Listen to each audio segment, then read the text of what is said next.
Bon les gars, je suis avec Nico là, Nicolas, ici présent, pour un petit podcast. Je vais vous montrer l'installation, c'est assez professionnel. Regardez-moi ça. Ça Petit. fait genre on est pro, mais alors que c'est pas encore le cas.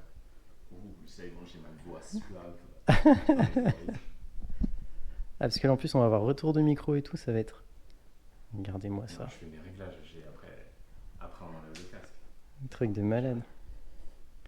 Mais là, Petit micro. SMR, là, sur... Ouais, mais je crois ça. Ça c'est plus des micros, c'est des... Je crois qu'on est loin. C'est si beau. C'est coloré de fou. Nico, petite présentation rapide live. Que dire, Nico, 26 ans. Ah oui, Nico, 26 ans, ingénieur de formation. Je connais grâce à la prépa.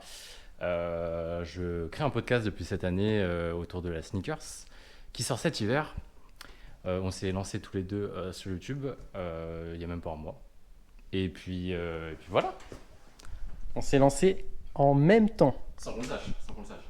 sans qu'on le sache. Ça, faut le dire. Bon bah c'est parti hein. Du coup pour la caméra.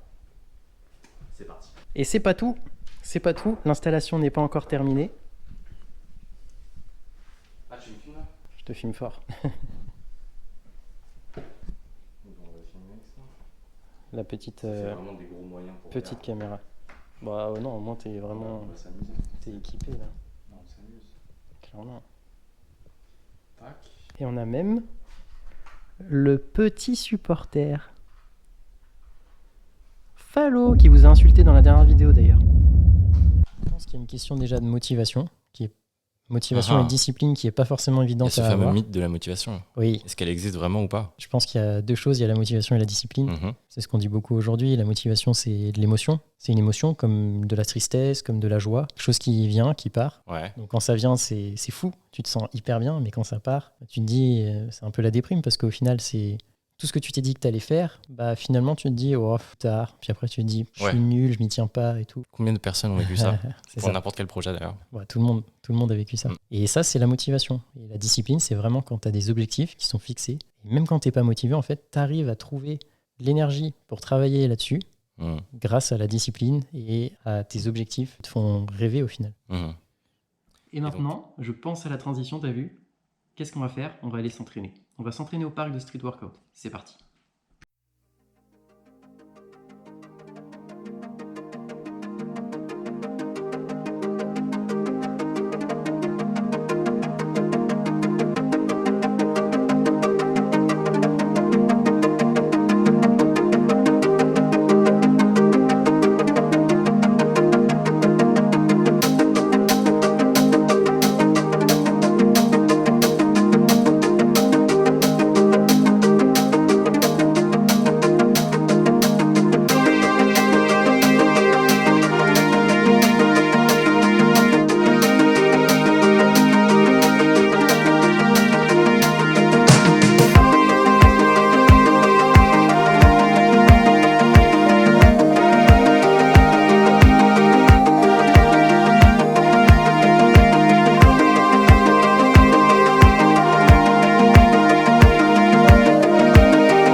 Parce que tu es aussi créateur de contenu. Je suis aussi créateur de contenu. Sur Instagram, Sur Instagram, sur YouTube. YouTube. Tu as écrit des livres. J'ai écrit des livres. Et donc, vas-y, parle-moi de ça. Comment on est amené à écrire un livre? Mon objectif, c'était de créer une boutique. Donc ça, c'était le tout début de Physicom. L'objectif, c'était une boutique sur Amazon.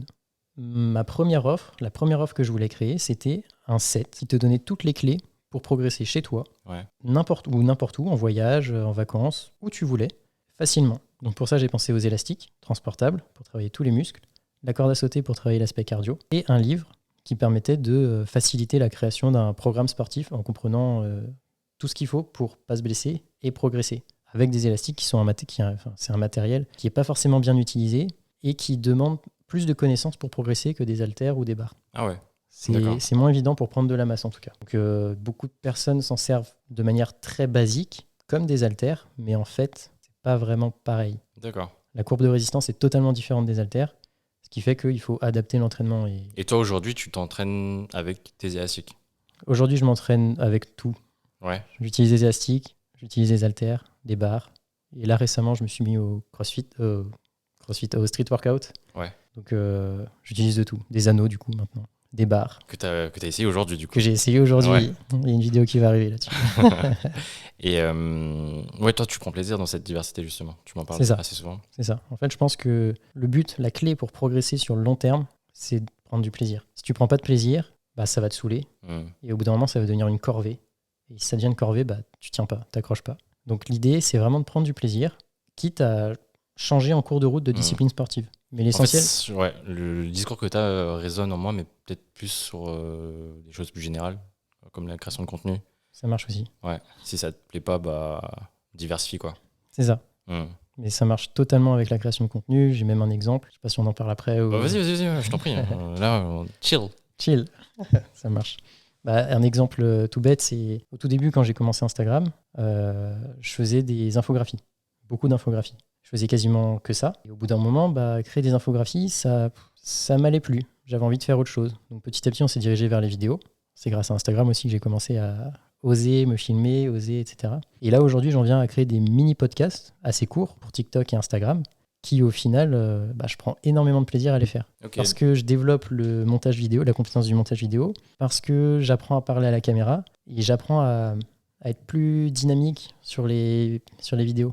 Je sais pas, j'aime bien. Tu vois ta progression aussi. Je vois une progression, j'apprends des nouvelles compétences et ça change. Et là, aujourd'hui, c'est ce qui me fait... Ouais, c'est ce que j'aime. Je trouve ça hyper cool de faire ça. D'accord. Ouais. Et bah, tu lances bien le sujet parce qu'aujourd'hui, je voulais bien qu'on parle de YouTube, puisque cette vidéo sera sur YouTube. Et le fait qu'effectivement, comme dit en intro, on avait commencé en même temps. Oui. Et que moi, personnellement, j'ai mis beaucoup de temps à me lancer.